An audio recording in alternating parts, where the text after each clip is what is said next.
It's March 29, 1989 in the city of Tokyo, Japan. The air was heavy with gray clouds hanging low over the skyline. Near the edges of the city, where the bustling streets faded into quieter industrial zones, a group of officers from the Tokyo Metropolitan Police Department arrived at a barren construction site in Kato City. The officers didn't find themselves here by chance. Earlier that day, a suspect in custody had confessed to something horrific, a crime that had led them to this desolate lot. His instructions were vague: search for a metal drum near the edge of the construction site, one that was filled with concrete. The officers moved cautiously through the site, their search guided by the chilling confession. Their eyes scan the ground, picking through piles of rubble and debris. Then one of them stops. His gaze locks on a rusted drum partially buried beneath the dirt. Its surface is streaked with grime, the metal corroded and pitted, being exposed to the elements. The officer crouches down, brushing away the loose earth with gloved hands. The drum, though battered by time, feels out of place. Its weight, its position, it doesn't look like something discarded at random. The two officers exchange a glance. One of them then reaches out, hesitates, then taps the drum lightly with his hand. The hollow sound that echoes back sends chills down their spines. Immediately one of them steps back, his breath catching as the realization settles in. This was what they were here for. Inside this concrete drum were the remains of a girl who had been missing for months. Her name was Junko Furuta, a 17-year-old whose disappearance had left her family and community in anguish.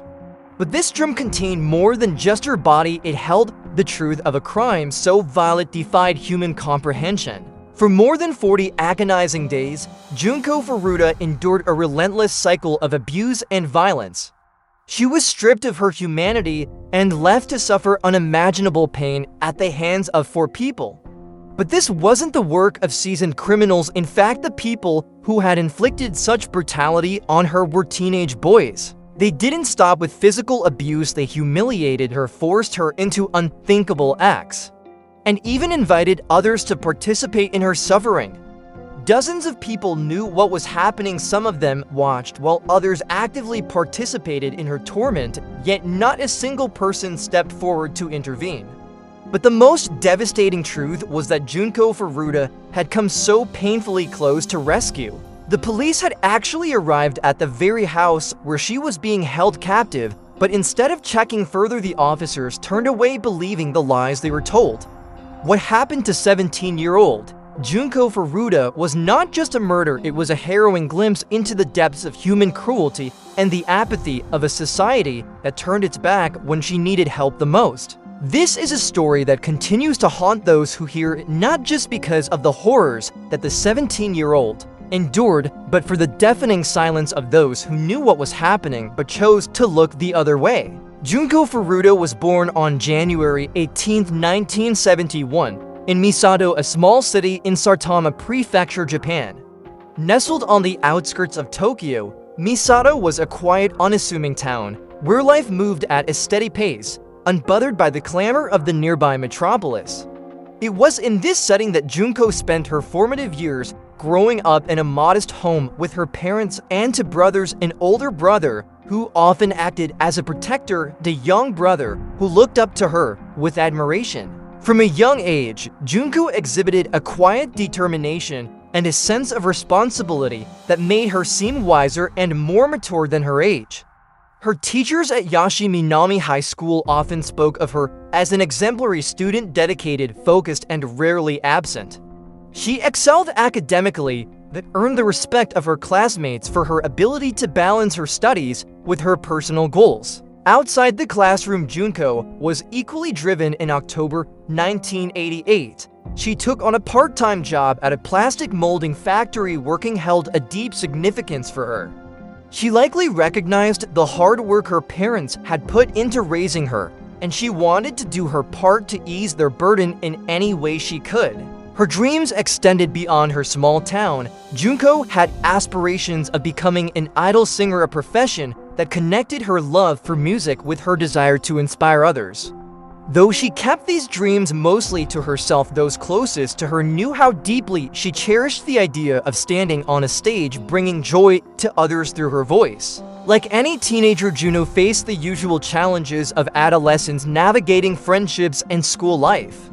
But she handled them with quiet strength and resilience. To her family, she was their source of pride. To her friends, someone you could trust, and to herself, a girl with big dreams and the drive to make them come true. For 17 years, her life was one of hope and potential, a future waiting to unfold.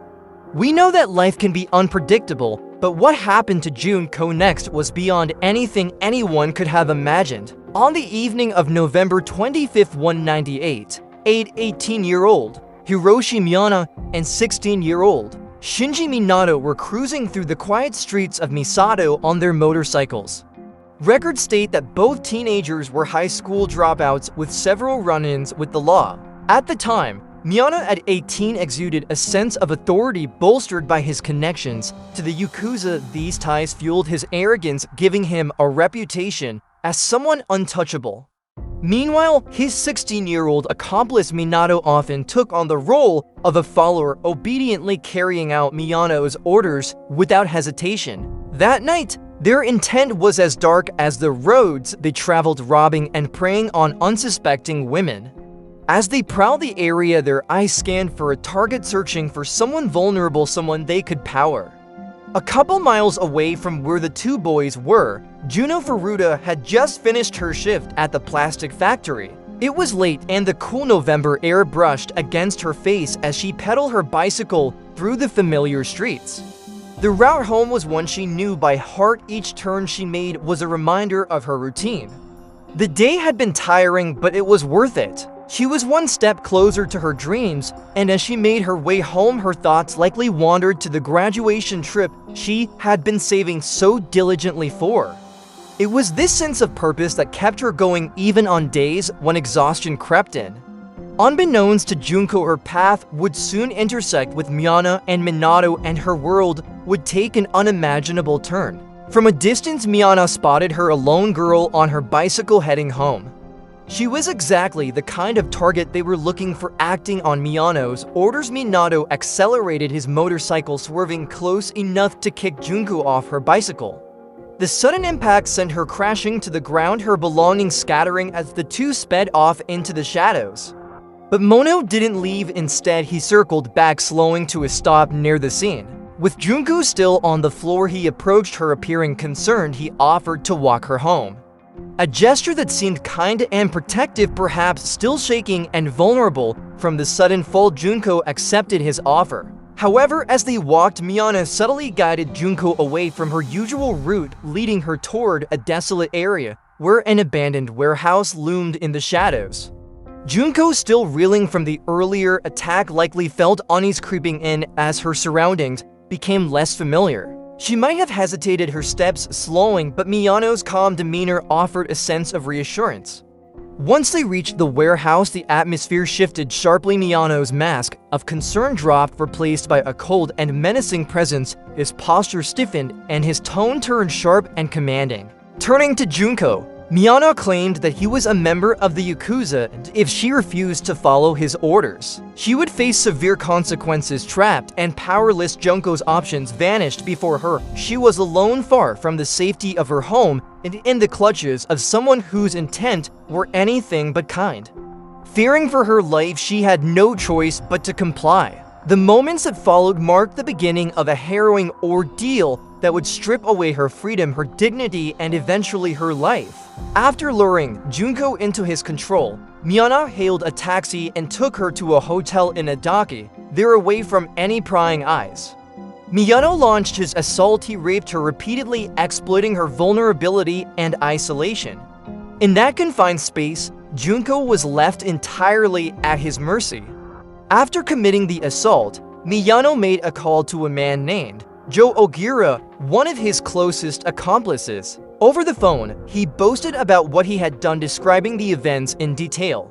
Disturbingly, Ogira was excited to hear about this and encouraged Miyano to take things further. He advised him not to release Junko, citing the potential consequences if he were to let her go. He then contacted his other accomplice, Minato and Yasushi, to inform them of the situation. Together, the four boys began devising a plan that would become one of the most harrowing crimes in Japan's history. Several moments later, in the early morning hours of November 26th, Miyano led Junko to a park near the hotel. However, Ogura Minato and Yasushi Watanabe were already there waiting. Using their knowledge of her home address as leverage, they threatened that the Yakuza would harm her family if she disobeyed their orders, and warned that she would face unimaginable consequences if she even considered escaping. Once again, Junko, terrified and powerless, had no choice but to comply. As the group stood in the park, there must have been a brief but deliberate discussion about what to do with her next. Releasing her wasn't an option. Ogura had already made it clear that she couldn't be allowed to leave, and the group knew full well the consequences of her going too. The authorities instead, the conversation shifted to how they could keep her under their control. The boys, emboldened by their twisted intentions, agreed that Junko would be kept for their continued pleasure, but they needed a place somewhere secure and away from prying eyes. It was then that Minao offered up his family's home in Adaki, the second-floor room he said would provide the privacy they needed to carry out their plans without interruption. With the decision made, Junko was quickly brought to Minato's house. She would remain there for the next 42 days, trapped within those walls. Every single day, she was subjected to unspeakable torment, and her life was now dictated entirely by the cruel and twisted desires of her captors. Meanwhile, a day after Junko had not returned home, her parents had become overcome with worrying and had filed a missing persons report to the police. It had been 2 full days since their daughter failed to return home, and their concern had grown into fear. Junko wasn't the type to disappear without explanation, and her sudden absence left her family desperate for answers. However, her captors had already learned about the police report and moved quickly. They forced Junko to make a phone call to her mother, not just once, but 3 separate times. On each call, she was forced to assure her family that she had left voluntarily and was staying safely with friends. On the other end of the line, her parents were likely grappling with confusion and disbelief. The Junko they knew would never run away. She was responsible, dependable, and deeply connected to her family. Yet, as much as they wanted to dismiss the possibility, the calls planted a seed of doubt. Could this really be her choice? Was there something they didn't know? Despite these lingering uncertainties, their anxiety and worrying for their daughter remained constant, as the situation still felt far from normal. The final call ended with a devastating blow. Under duress, Junko was forced to tell her mother to stop the investigation entirely.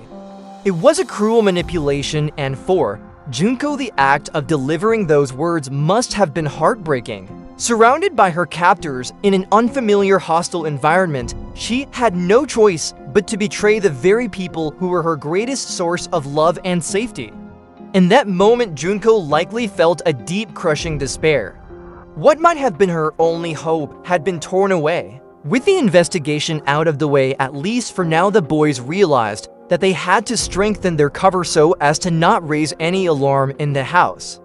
Hence, when Mato's parents were present in the house, they instructed Junko to act as though she was Mato's girlfriend. Forced into this charade, she played the role under threat, but her every move was carefully watched by the boys. Minato's parents, initially believing the ruse, did not question her presence, but as days turned into weeks, it was getting harder to ignore that something terrible was happening in Minato's room. Strange noises, muffled cries, heavy thuds, and whispered conversations echoed from behind the closed door of Minato's room, often late into the night. The boys themselves came and went with alarming frequency, sometimes accompanied by other friends. Yet the door to the second-floor room remained tightly shut. But what was going on inside? The story of Junko Furuta is considered to be one of the most horrifying criminal cases in modern history. And what you're about to hear is an account of the next 42 days of her nightmare. Please be advised that some of the details may be deeply unsettling. When Junko was first brought to the room, the 4 boys, Hiroshi Miyano, Joe Ora, Shinji Minato and Yasushi Wanabe had already begun to subject her to relentless abuse within those four walls. Junko was repeatedly raped and beaten. However, the assaults were not limited to the initial four boys. They had invited others to join in the abuse. Over the course of her captivity, it is estimated that as many as 100 individuals were aware of Junko's imprisonment, and several of them had participated in her suffering. Reports suggest that she was subjected to sexual assault over 400 times during the 42 days she was held captive. On the night of November 28th, the brutality inflicted upon her had immediately escalated to unimaginable levels. That night, the four boys had invited two additional individuals, Tetsu Nakamura and Koichi Ahara, to join them in their acts of cruelty. Within the confines of Minato's room, Junko was subjected to a horrifying gang rape, with each of the 6 boys taking turns assaulting her. Immediately after the assault, the boys sought new ways to humiliate and degrade her further. Reports state that Miyano took a razor blade and shaved her pubic hair.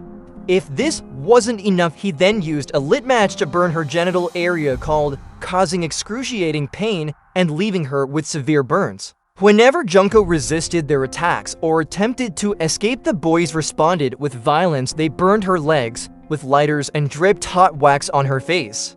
There were also multiple occasions where they inserted foreign objects into her body, including bottles and metal rods, causing severe internal injuries. There were days when as many as 12 individuals would assault her in a single day. Humiliation became a constant companion as she was forced to remain naked for extended periods, her vulnerability treated as a source of entertainment by her captors. Some of her abusers even urinated on her, and she was compelled to perform explicit acts for their amusement. She was beaten daily with golf clubs, iron rods, bamboo sticks, and other objects. Dumbbells were constantly dropped onto her body, and her head was repeatedly stomped against the ground. Hot wax was dripped onto her face, especially on her eyelids, which were also burned with cigarettes and lighters. She was deprived of proper food and water, often forced to eat cockroaches and drink her own urine to survive. Her captors even inserted fireworks into her private parts, causing severe burns and damage. In one horrifying incident, one of the boys had grabbed a pair of pliers and tore off her left nipple. In addition to this, she was at times suspended from the ceiling and used as a punching bag. She was also shoved into a freezer and left there for hours. Sewing needles were stabbed into her breasts and left embedded in her skin. Cigarettes and lighters were used to burn her genitals, and in one of the most horrific acts, a lit light bulb was inserted into her body until it shattered. By the end of her ordeal, her face was so swollen and damaged that her features were no longer discernible. Her body emitted the stench of infection and decay. As her wounds festered, she was left bleeding heavily from the repeated assaults, wheezing as she struggled to breathe due to blood clogging her sinuses. On New Year's Day in 1989, Junko was unable to move, her body broken and her spirit crushed. She begged her captors to end her suffering, pleading for death as the only escape from her torment. However, they refused as the weeks of captivity took their toll on Junko. The extent of her injuries and the deterioration of her appearance began to affect even her captors. The boys no longer found her attractive. Driven by their insatiable cruelty, they turned their focus elsewhere. Using the same strategy that had lured Junko into their clutches, they targeted another unsuspecting victim, a 19-year-old woman on her way home from work. They employed a calculated plan to isolate her, preying on her vulnerability, and proceeded to gang rape her.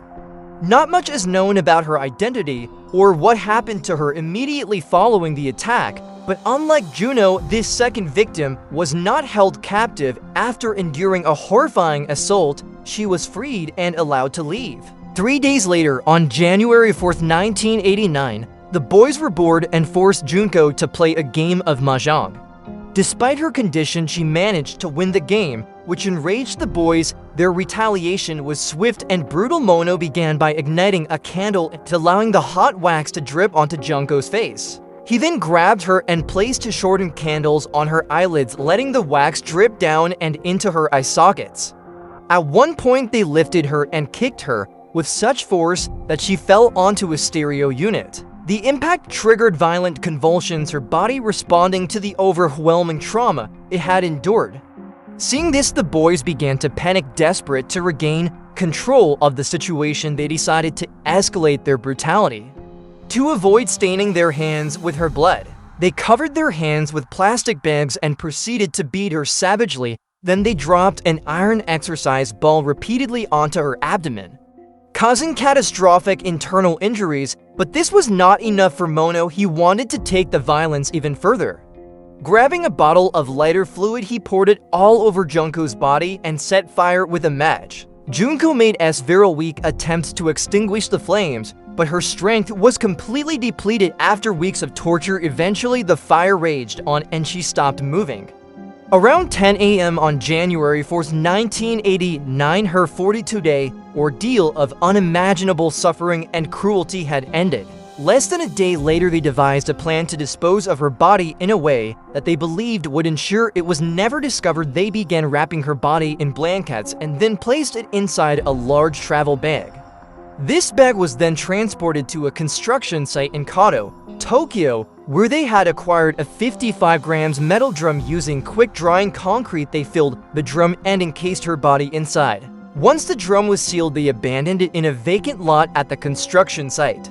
For nearly 3 months, Juno's body remained hidden in the drum, her family unaware of her fate and her captors continuing with their lives as though nothing had happened. Unsurprisingly, Miyana and his accomplices continued their criminal behavior, engaging in theft and assault. But sometime in early 1989, Miyana and Ogira, both emboldened by their earlier crimes, were arrested in connection with the abduction and gang rape of a 19-year-old woman in December 1988. This was the same victim they had assaulted while Junko was still being held captive in Minato's room. During police questioning, Miyano made a slip of the tongue, believing that Ogira had already confessed to Junko's murder. He panicked and revealed the location of the drum, thinking that his involvement was already known. When police investigated the site, Mono described they found the drum exactly as he had said, partially buried among construction debris. Inside, they uncovered the concrete and case remains of Junko Furuta. This discovery shocked the investigators. The discovery of Junko Furuda's remains was a turning point in the investigation. Once the drum was retrieved and its horrifying contents revealed, the scope of the boy's cruelty became clear. For Junko's mother, the revelation was unbearable. Overcome with grief and shock, she fainted upon hearing the extent of her daughter's suffering. Her mental state deteriorated rapidly, and she required a long-term stay in a psychiatric hospital to cope with the trauma. As part of the investigation, an autopsy was conducted on Junko's remains. According to the report, small glass bottles were found still lodged in her rectal cavity, and it was also discovered that she was pregnant throughout the abuse, despite the severe damage to her uterus. Additionally, her face was so mutilated from the repeated assaults that investigators had to rely on her fingerprints to confirm her identity. Following the discovery of the body and the disturbing details from the autopsy, the police moved swiftly to ensure that those responsible faced justice. Miyano's confession had set the wheels in motion, and the police expanded their investigation to include his accomplices, Joe Ogira, Shinji Minato, Yasushi Watanabe, and any others who had participated in the crimes. The arrest of the boys swiftly followed, and the news sent shockwaves through their communities. Friends, neighbors, and even their families struggled to connect the horrific acts with the young men they thought they knew. Police say that over 100 people were believed to have known about Junko's captivity, with some directly participating in the abuse, and yet no one had come forward to help her. The media quickly picked up on the case, dubbing it as the Concrete and Case High School Girl Murder. The details and the sheer length of Junko's ordeal drew national and international attention. Public outrage quickly erupted, with many demanding harsh punishment for the perpetrators and questioning how such acts of inhumanity could have occurred without any intervention. In the weeks following the arrests, the defendants were brought before the court because all the main suspects were minors at the time of the crime. Their identities were initially protected under Japanese law. However, investigative journalists argued that the severity of their actions stripped them of any right to an anonymity. This debate on whether or not to publish their names became a significant point of controversy at the time. But ultimately, it became irrelevant as their names and photographs were published anyways. During the trial, the prosecution sought life sentences for the main offenders, emphasizing the calculated and prolonged nature of Jungko's suffering. Meanwhile, the defense argued that the boys' actions were influenced by immaturity and a lack of guidance, urging the court to consider rehabilitation over retribution. For Jungko's family, attending the trial was a relentless reminder of the suffering she endured. Her parents listened in anguish as the prosecutors detailed the physical and psychological torment inflicted on their daughter. Her mother, already fragile from the grief, often had to leave the courtroom unable to bear the descriptions of what Junko had faced. The legal proceedings also revealed the roles of Minato's parents, who admitted they had been aware of something amiss, but claimed they were too afraid of their son and his friends to intervene. But as the trial unfolded, it became clear that justice, even at its harshest, could never truly atone for what had happened to Junko. In July 1990, all four boys were found guilty by the Tokyo District Court for several charges. These include abduction for the purpose of sexual assault, confinement, rape, assault, murder, and the abandonment of a corpse. However, the sentences they received sparked outrage across Japan. Hiroshi Miyano, the ringleader, was initially sentenced to 17 years in prison. He then tried to appeal this verdict, but in response, 20 years. His parents were also ordered to pay 50 million yen, or approximately $350,000 at the time, to Junko's family as compensation. Joakira, the boy who told Miyano not to let Junko leave in the first place, was sentenced to a term of 5 to 10 years, and ultimately served the maximum duration of 10 years. Yasushi Watanabe received a sentence ranging from 5 to 7 years and served the full 7 years. The last boy, Shinji Minato, was handed a sentence of 5 to 9 years. For many, these punishments seemed alarmingly lenient given the extent of the crimes. The lighter sentences were a result of Japan's juvenile justice system, which prioritizes rehabilitation over retribution for offenders under the age of 20. However, this leniency was met with widespread backlash. Critics argued that the severity of the crime far exceeded what the juvenile justice system was designed to handle. The courtroom was inundated with letters and calls demanding harsher sentences, with many expressing disbelief that the perpetrators could one day walk free. The public's anger extended beyond the courtroom. Vigils and protests were held calling for reforms to the juvenile justice system. Junko's case became a symbol of the inadequacies in addressing violent crimes committed by minors. For her family and supporters, no amount of punishment seemed sufficient to truly reflect the suffering that she endured. Despite the sentences, the release dates of the boys came all too soon for many. By the late 1990s and early 2000s, all four had completed their terms. Yasushi Watanabe was released in 1996. Upon leaving prison, he left his hometown to live with his mother. Shinji Minato was released from prison in 1998 and went on to live with his mother. But in 2018, he was arrested on suspicion of attempted murder. The incident occurred on a street in Kawaguchi, Saitama, where Minato struck a 32-year-old man in the shoulder with a metal baton and slashed his neck with a knife during a dispute over a parking space. In 2019, he was sentenced to a year and 6 months in prison, with the sentence suspended and probation imposed for 3 years.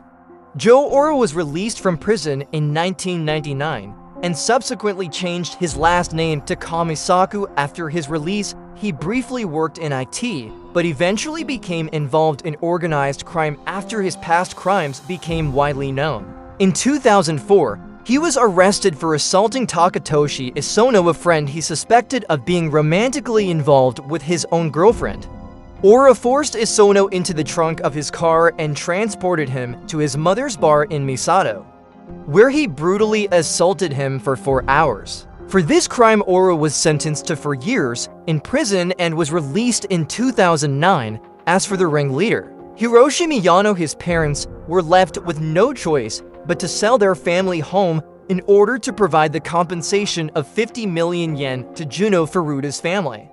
After his release in 2009, he changed his last name to Yokoyama. However, it seems that little else about the man has changed.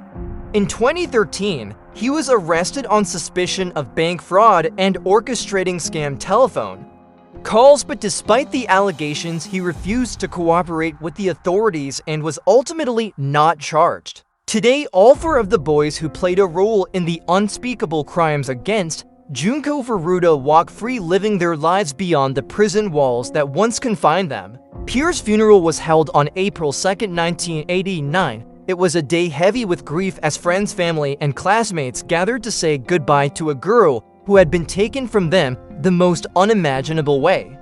Among the mourners, one of Junko's friends stood up to deliver a eulogy, a message that was written collectively by her classmates from school. Their words were a tribute to the vibrant life that she had lived and a sorrowful acknowledgement of the cruelty she had endured. Here's an excerpt of that eulogy.